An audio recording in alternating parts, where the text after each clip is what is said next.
Hello guys, gandang umaga sa inyo.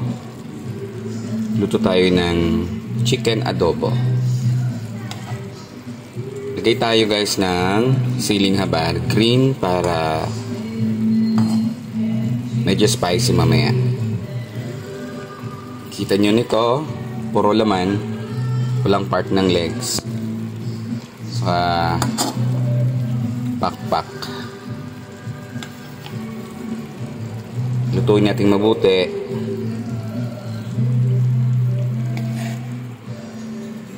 para malasa. Sumipsip yung sabaw sa mga laman ng chicken.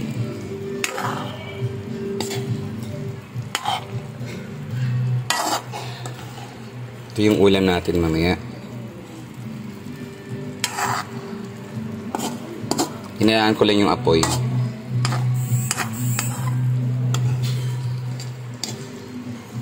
Ayan. Mga 5 minutes na lang, pwede na itong ihain. Thank you guys for watching.